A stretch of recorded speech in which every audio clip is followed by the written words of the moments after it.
Welcome to Full Throttle, where we sit down with the women shaping business, industries, and culture to talk about what really drives them.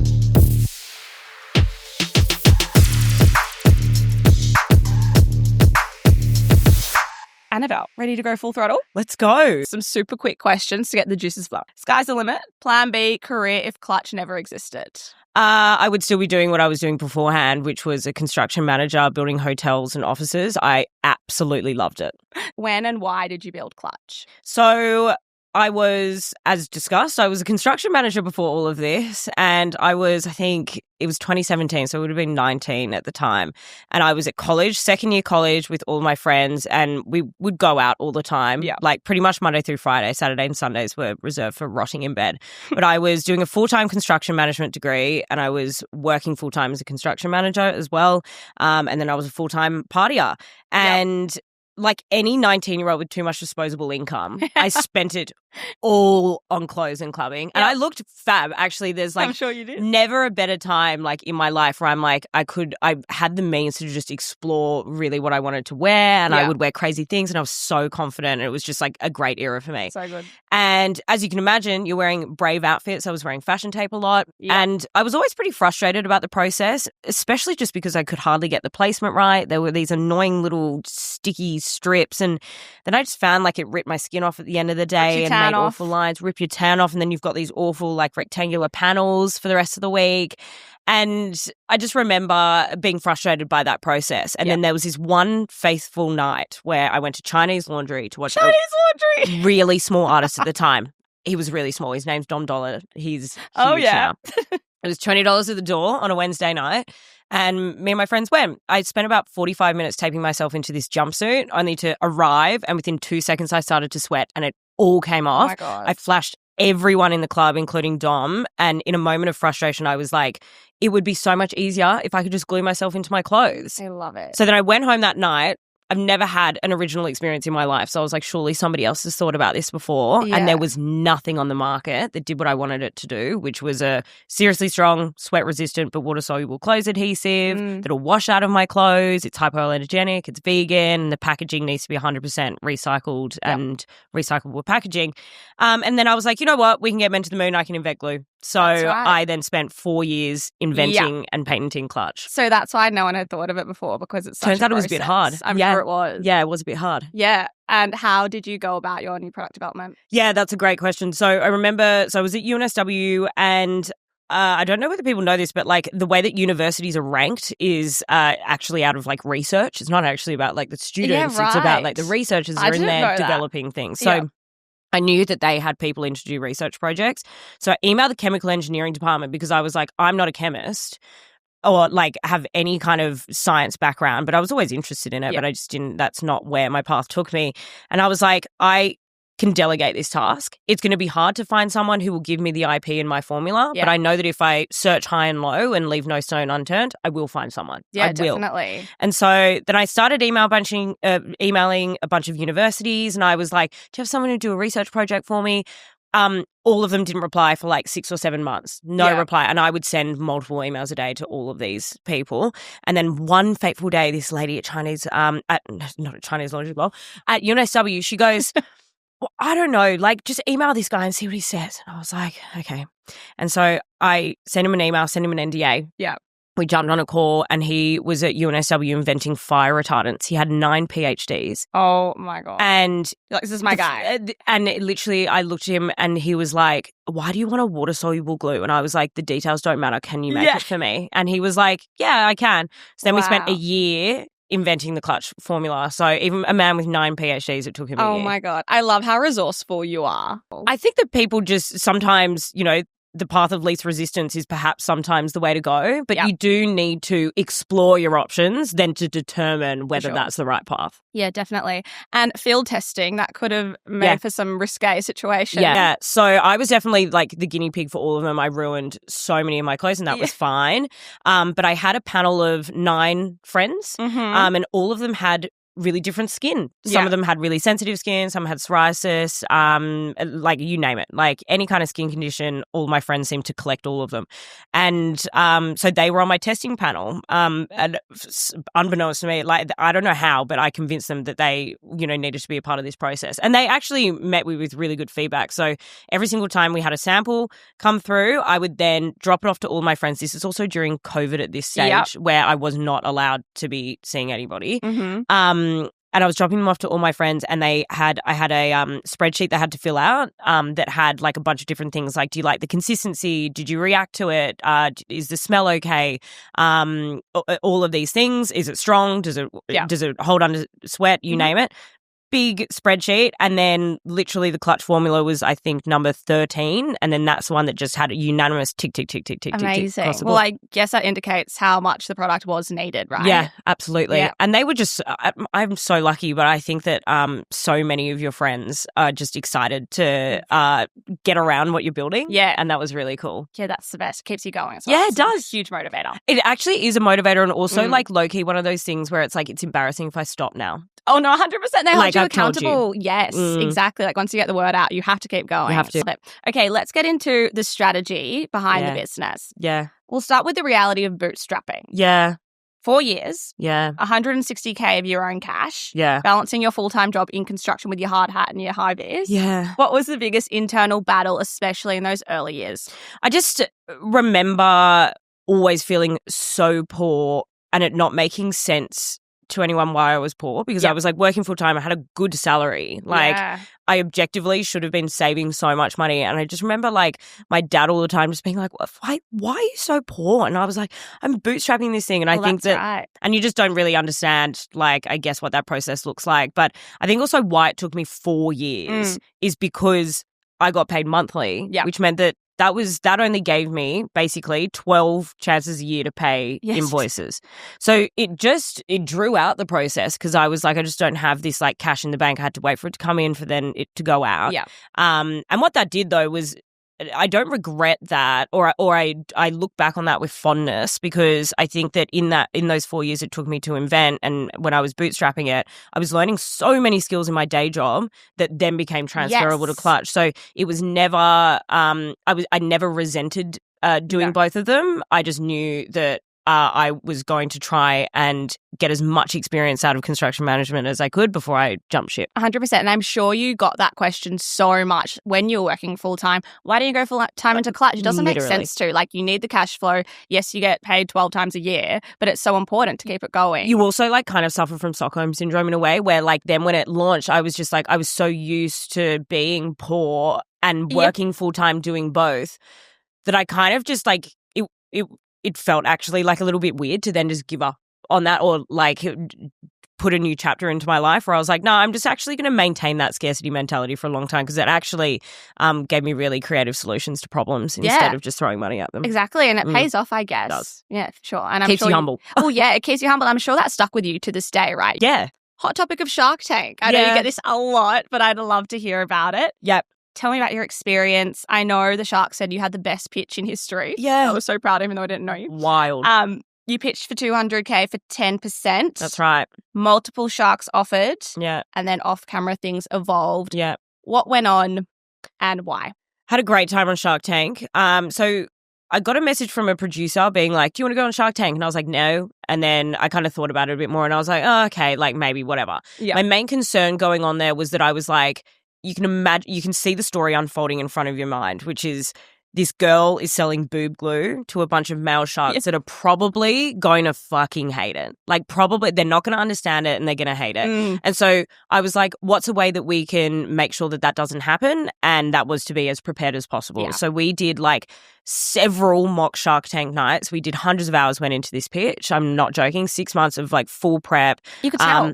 Yeah, you can tell. You actually can. Thank God. Yeah, it's amazing. And that taught me so much about pitching, like just all of that preparedness, all of just like you're allowed to be proud and you're allowed to work hard. Yes. And I think that that's something that I don't know, I think in Australia people probably don't celebrate as much. Like trying hard is a really good thing. So true. And so we went on. I was so present that day. I just actually was one of the best days of my life. Yeah. Because we just went in. And I was like, I know my shit. Like, I've done this. Like, let's just have fun. And I was so present. You can really tell. Like, I was so confident, and everything just went off without a hitch. What you kind of see right at the end of my pitch is that they just ran out of questions to ask me. So good. So literally the end of it is me just being like, thank you. Yeah. Yeah. And they're like, okay, like, cool, I guess. Yeah. And that was really cool. So yeah, went on. I didn't expect all 5 sharks to want in, but they did. And then ended up saying yes to a dual offer from Davey and Rob. So they went in 400 for 20%. Yep. Our real evaluation at that time was actually 2 million for 20%. I went on with an undervalued business because I was like, I don't want to talk about commercials for 45 minutes. I just want to talk about how much my product rocks, because this is the best.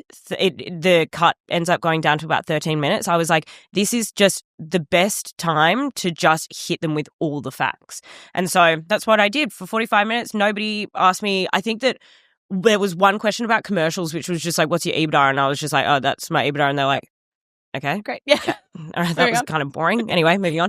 And so off the show, about 2 weeks later, you then start sort of hearing from their legal team, just being like, you know, you've got to, they do their due diligence, obviously, because on the show, as much as you say, like, yeah, you know, I want to do this offer, that's not how investing works. Then they do their due diligence, make sure that you're not making anything up, like all of that kind of stuff. Yeah. Make sure that you actually make sure they want to invest, and also vice versa. They're coming to your table. Never, ever, this is the thing that people get so wrong with investing, in that they kind of bend over backwards to sort of get these investors on board, where I'm like, no, they're eating at your table. Like, don't give up your power like that. And so then off camera, I was like, well, we've actually been having some discussions with some strategic investors and VCs that are going in at 2 million for 20. Do you want to reevaluate your offer for that?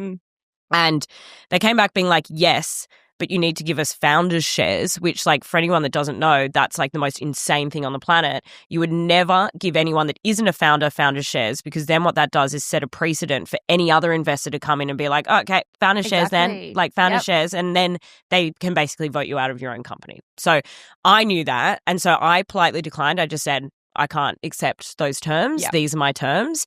And then they came back being like, if you don't accept our offer, the odds of your episode getting aired are next to none. And I went, all right then. And then obviously it aired. Yeah. They couldn't not air it. It was brilliant. I heard you say on camera it was the best Shark Tank pitch of all time. The producers are going to want to air that. 100%. Yeah. Okay. Yeah. All right. Well, thank you for that. It's great content. No, it's quite fun. It's a good one to talk about. It is. Do you keep in touch with any of the sharks? Yeah. And they are, like, all of them are actually really nice. Love it. No hate to them. No hate to them. Yeah. Davey Fogarty, I will, like, send him a text and he'll reply immediately, you know, helping me out with different things. Nick Bell is really nice as well. Yeah. So I think I've got a good relationship with those two.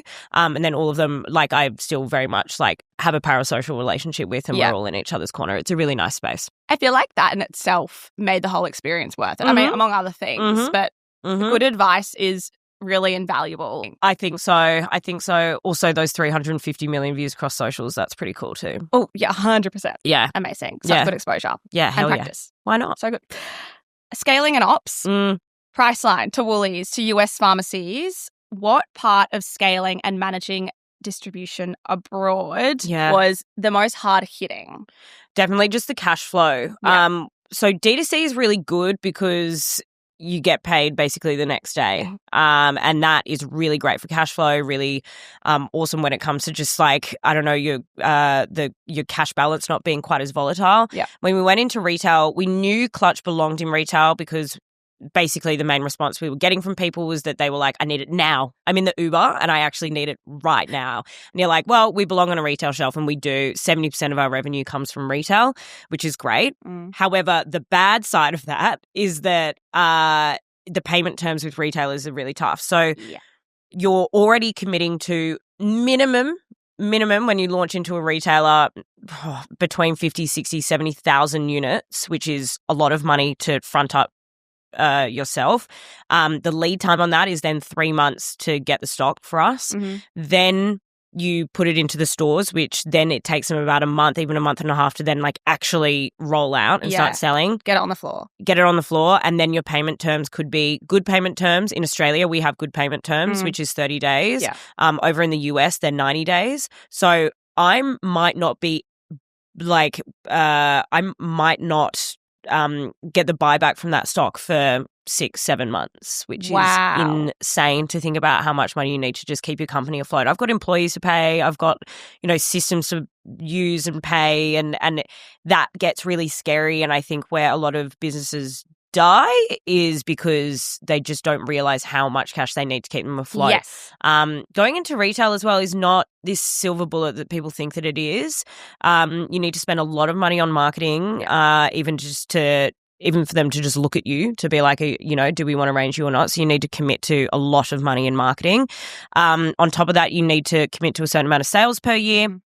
As the supplier, you actually fund the sale, which people don't realize. So, for instance, if Clutch is on sale, it's $29 for a tube. If it was on sale for $3 less than that, for every tube that is scanned at checkout for that $3 less, I get billed back. Oh my God. So they're always maintaining their margin. And that is pretty much unanimous, like across the board. Yeah. That's what happens in retail.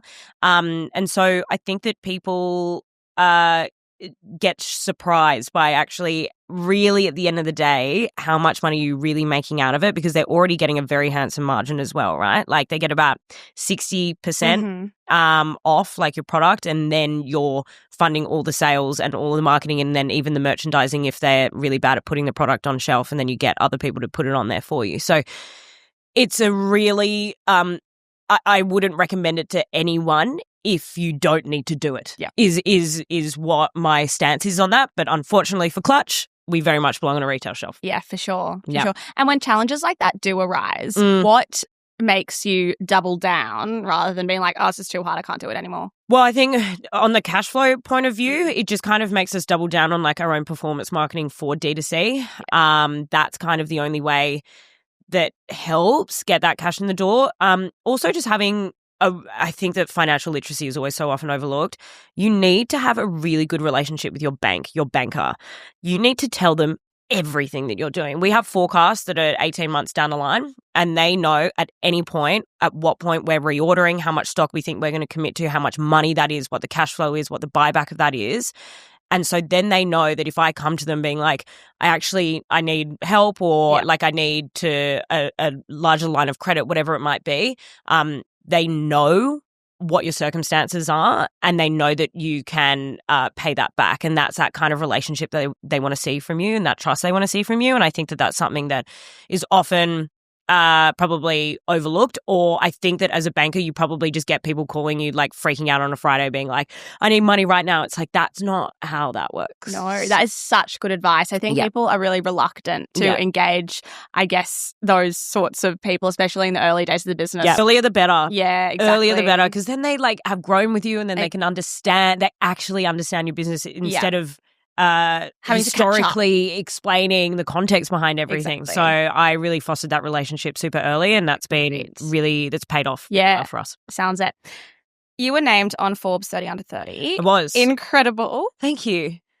Obviously, that puts you on a global stage. Do you think that moved the needle for Clutch or for you personally? Me personally, definitely. I don't think that it had anything to do with selling any more product than we did. Yeah. But it was really cool just in terms of boosting your own credibility. And what was interesting, I posted a TikTok about it and it went viral. And then it was like that Holy Airball challenge. Oh, yeah.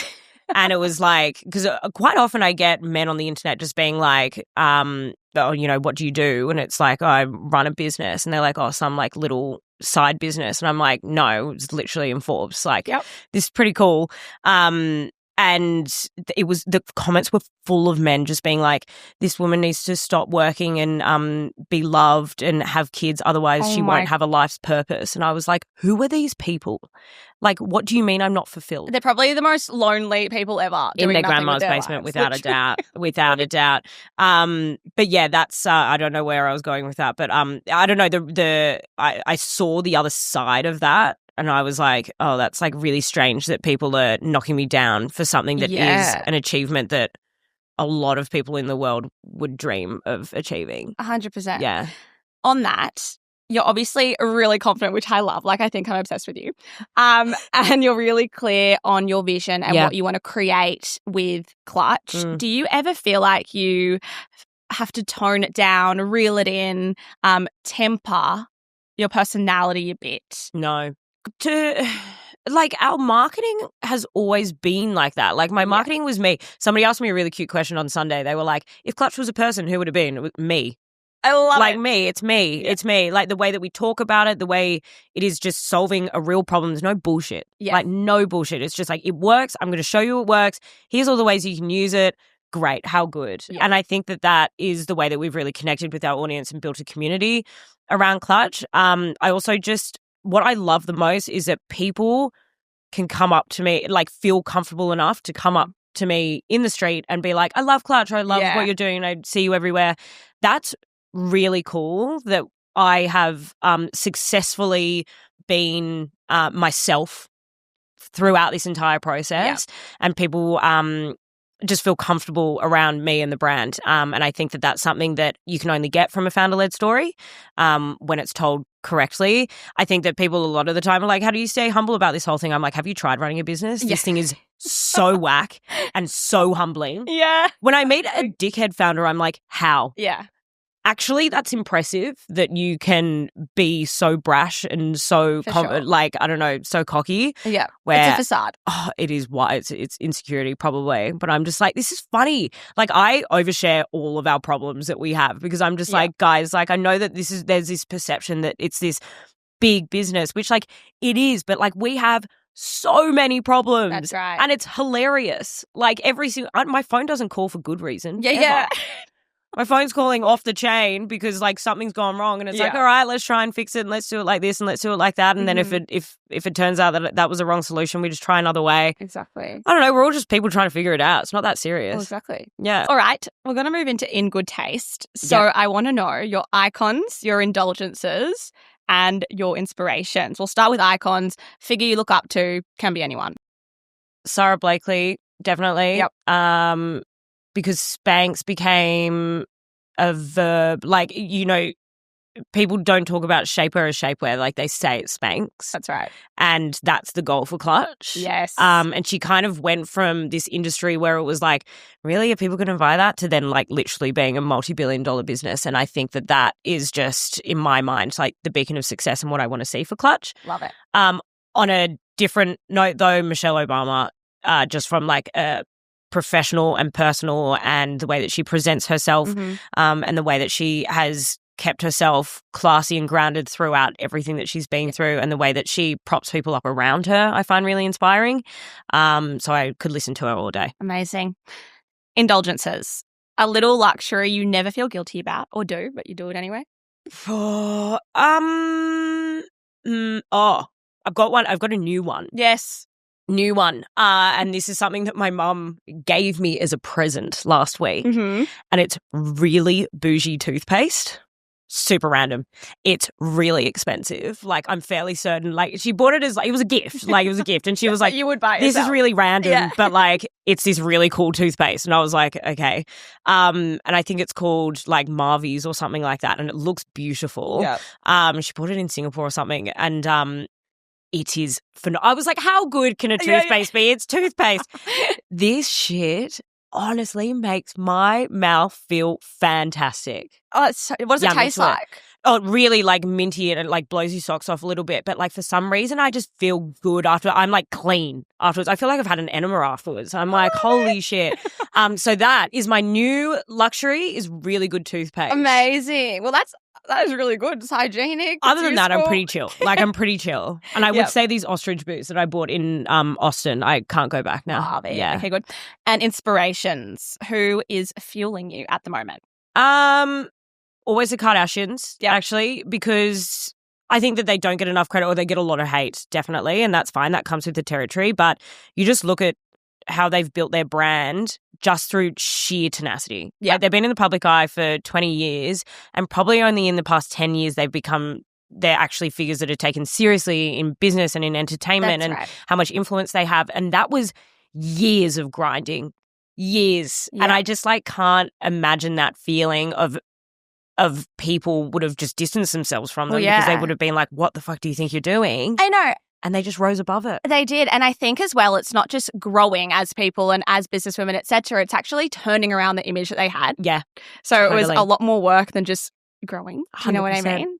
And Molly May. I just finished watching her TV series. I haven't seen it. I need to. Oh, the season 1 I have seen. Yeah. I didn't think I'd like it, but I really do. I think that, but what I love about her is that she's so herself and so likable. Yes, 100%. She's not the smartest person in the room, and she admits that. Yeah. But she's just herself, and I think that just really cuts through. 100%.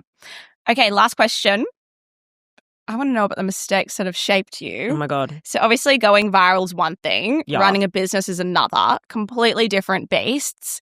What would you say is the biggest mistake that you made that shaped you, maybe specifically in the early days, but doesn't have to be? Yeah. Well, there was one mistake that we made that has really helped, actually really helped us, was first batch we ever made, 5,000 units, made it locally in Sydney. Basically what had happened was they'd done the production run. Then we sold out globally within 3 months. Mm-hmm. Amazing. Started shipping out the product to everyone. And then I started getting emails from people being like, my tube is damaged. And I was like, okay, this is a bit weird. And then anyway, we got them to return them to us. And then it turns out that the seals were actually, the sealing machine was too hot and it actually pierced the seals, which meant that they were leaking and exploding in transit. And so then it was like mass refunds and the whole thing, and then replacing that, and then just like the reputational damage of that, where it felt like I was at a loss before I'd even started, and that was really, really tough and something that was truly devastating to me. Off the back of that, though, because I didn't know that was a problem to look out for, because like as a customer, I'd never experienced that. Yeah. And so I was like, like how do we go about this? Anyway, now we have a third-party quality assurance team that squeezes every single tube that comes off the conveyor belt before it's packaged to make sure that it is defect-free. Yeah. And that is just something that we will never not do. Amazing. And even if you were a customer that had experienced that, you don't know it's because the machine was too hot. Yeah. Right? Like, they're just things you don't even think never about. Thought about somebody else's supply chain until now. Exactly. Yeah. And now all I do is look at brands and things on the shelf, and I'm like, how did they get that here? And how did they do this? And where did they get that? Yeah, exactly. Exactly. Yeah. Well, thank you so much. Thanks for having me. I could speak to you all day. I'm just amazed. We'll just do part 2. It's really amazing to hear the story of Clutch and more about you. And thank you so much. Thanks for having me.